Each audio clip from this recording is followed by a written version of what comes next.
بسم الله الرحمن الرحيم. كتب المدعو ضياء الدين: أنا الجسم البشري الأصل فيه الصحة والاستقامة. ده بند رقم 1. الجسم البشري الأصل فيه الصحة والاستقامة، وسيظل على هذه الوضعية ما دام لا يوجد أي مدخلات أو مؤثرات خارجية عنيفة. وعليه فإن الصيام الكامل عن أي مدخلات يحقق تماما هذه الوضعية، والتي لها حتمية الانتهاء مع كسر الصيام مع أول مدخل.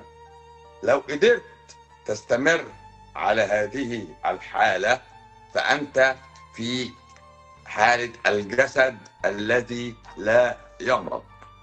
بيان رقم 2: كل مدخل للجسم يحمل ضررا كما أنه يحمل النفع، وهو إبقاء هذا الجسم على قيد الحياة وتغذيته بما يلزم لبقائه فعالا عاملا. ما دام المدخل له فضلات تستقر في داخلك فهو له أضرار. فضلات تحتاج إلى إخراج فهي الأضرار. يبقى الفضلات التي تحتاج إلى إخراج ويحتاج الجسم إلى التخلص منها فهي مضرة. فكده أي أكل حضرتك بتاكله، الأكل ده فيه يحمل الضرر كما إنه يحمل النفع الذي هو إبقاء هذا الجسد على الحياة أو نموه في حالة الأطفال. رقم 3: كل مدخل للجسم يعتبره الجسم كائن غريب، وبناء عليه الجسم البشري له ردة فعل. وردة الفعل دي حاجة من 3: يا تحسسي مناعي وده مساراته الليمفاوية، يا عصبي مركزي وده سموه جاد برين اكسس، يا اما هرموني غددي. هرموني ايه؟ غددي، يعني معوي طرفي او نخامي مركزي. ركز معايا، هرموني غددي 2، معوي طرفي اللي هو الانسولين والجلوكاجون والسيروتونين والجسترين، دي هرمونات معويه، او نخامي مركزي اللي هو شغال بتويتري لحد الكظريه. بيان رقم 4: معاناة الجسم يوميا وتكرارا واستمرارا في التعامل مع مدخلات صعبة الهضم، مما تؤدي إلى انسدادات معوية متكررة وإن كانت غير كاملة.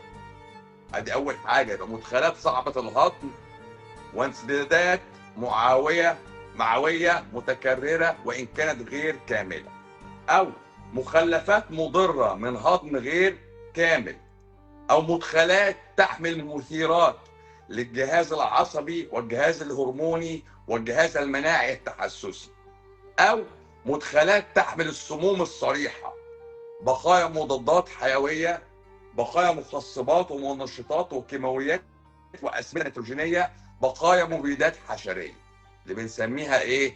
البيستيسايد ريزيدوالز.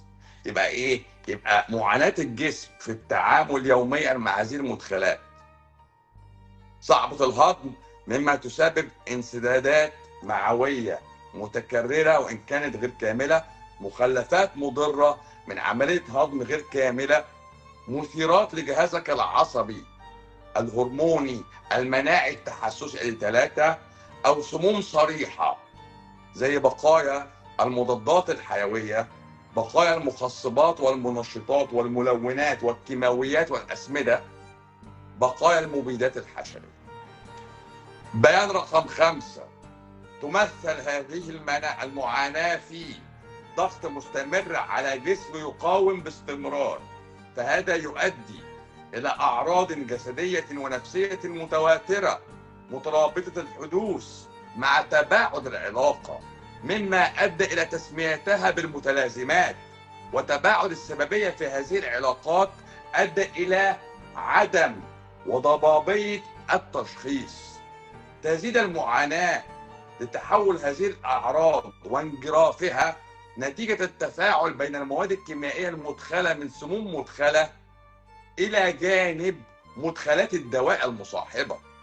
تاني، يبقى تزيد المعاناة لتحول الأعراض وانجرافها نتيجة التفاعل بين المواد الكيميائية المدخلة من سموم في الطعام الى جانب المدخلات الدوائيه المصاحبه، مما يؤدي الى تفاقم الاعراض. المقصود منه ايه؟ عشوائيه حدوث. يعني ايه عشوائيه حدوث؟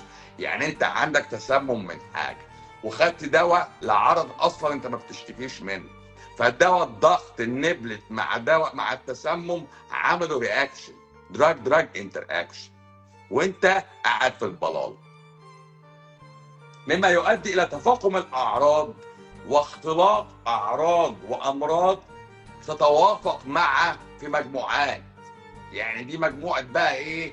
الفايبروميالجي، عارف الفايبروميالجي بتاع دكتور الروماتيزيوم، وهنا مجموعه الضغط، وهنا مجموعه السكر، وهنا مجموعه امراض المناعه، وهنا مجموعه السرطان. انت التقسيمه بتبقى كده. فانا عشوائيه مع ارقام مهوله بقى من رقم 6، مع اختلاف العرض واسم المرض لابد ان يصاحبه خلل مزمن، وده من ضمن الشروط في الجهاز الهضمي حتى لو كانت بدايه الشكوى في عمر الطفوله، مع وجود مثبطات الحموضه التي طرحت في الاسواق، يعني في حدود 20 عاما من 2005 اتطرحت اسواق البي بي ايز، بدءا من الكنترولوك الجاد فادر واللي جاي وراه، لا يجب اهمالها. ومع وجود تطور للمرض وظهور السرطانات لا يجب تجاهل دور مثبطات الحموضه في ظهور هذه الاعراض. رقم 7، دائره علاج ما ليس هو السبب: نغزه في الصدر، زغلله في العين، نشفان في الريق، ألم الكلية، كثرة التبول وإرجاعها لفتح جاب حاجز، لارتفاع كوليسترول، لارتفاع دهون ثلاثية، لوجود اليوريك أسيد، للتخاريف المتفق عليها. أنا بحب أسميها التخاريف إيه؟ متفق عليها، لأن إحنا المنشقين، إحنا الشطار بتوع علي الزيبق.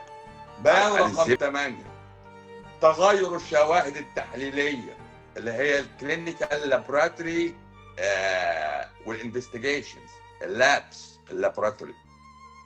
تغير الشواهد التحليليه والمستجدات المعمليه اللي هي الفايندنجز، يعني دلاله على تغير استراتيجيه الجسم في حاله الضغط والاستفزاز المزمن، ولا يوجد اي دليل قطعي على انها سبب لما يصاحب الحالة من أعراض أو تغيرات. السبب هو الذي بإزالته تنتهي المشكلة أو ينتهي العرض.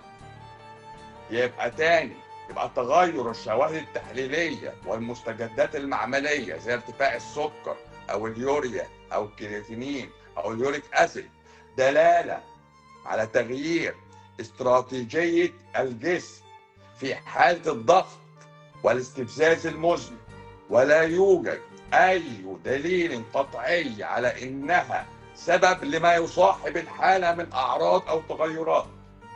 السبب للمعلومية هو الذي بإزالته تنتهي الظاهرة أو تنتهي المشكلة أو ينتهي العرض. الإنسولين اللي باخده والسكر بيعلى، يبقى معنى كده إن السكر مش عالي عشان الإنسولين ناقص.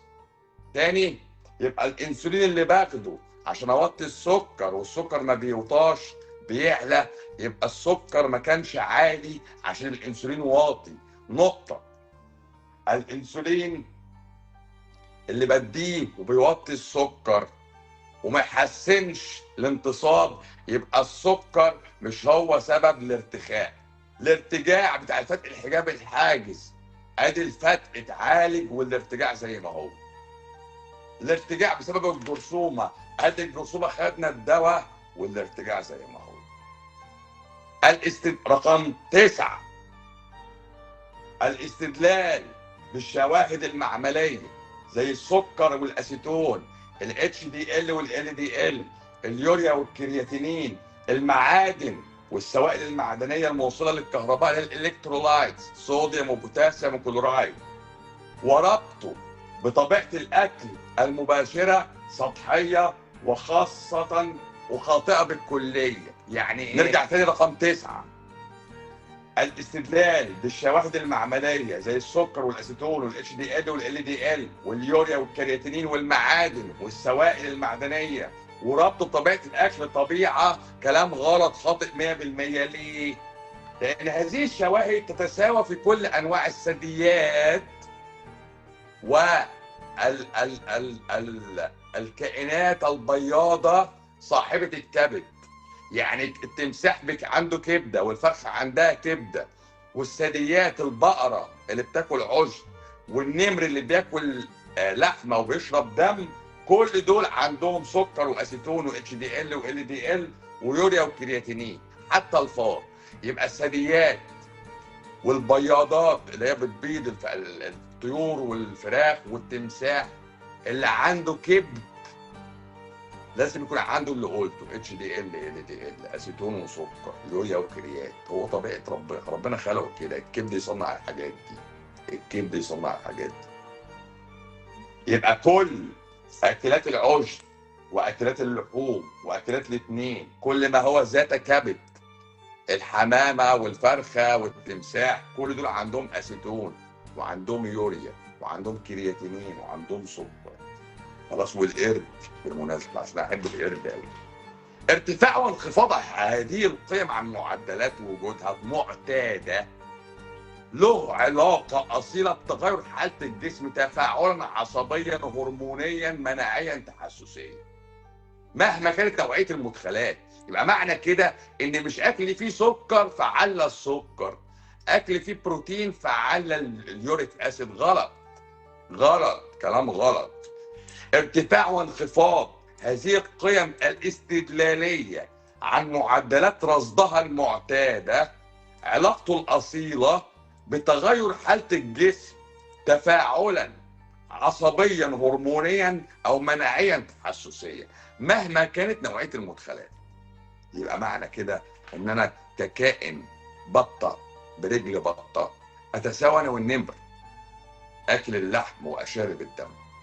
فهمت حاجه؟ انا راجل بطه برجل بطه سويت بالنمر اكل اللحم وشارب الدم. احنا الاثنين عندك كرياتين وانا عندي كرياتينين، عندك يوريا انا عندي يوريا، عندك سكر واسيتون انا عندي سكر واسيتون. يا باشا مهما كان اكلك ما انت جسمك هيرد، جسمك هيرد بناء على استراتيجيه. الاستراتيجيه دي سببها ان انت حطيته في ستريس، الاستريس ده انا هرد عليه بالطريقه الفلانيه. فهمت حاجه ولا لا؟ رقم 10 والاخيره في البيان، قدره الجسم على التعافي والتشافي احلالا واستبدالا، تصنيعا وتخليقا، تصديا ومنعا، تشكيلا وتفريقا، متكامله متناسقه غير متناهيه الا بالموت. صحتك نسبيا تساوي قدرتك على تجنب المدخلات السامه. صفر مدخلات، صحه لا نهائيه. وده كان اخر حاجه في البيان. البيان من 10 بنود ومضيت عليه في الاخر منهج حياه. زيرو دواء، زيرو دواء. انا كلامي اي مين ات كلها. زيرو دواء. انا ماليش مصلحه، انت صحتك بين ايديك. انا خلصت كلامي، انا خلصت كلامي.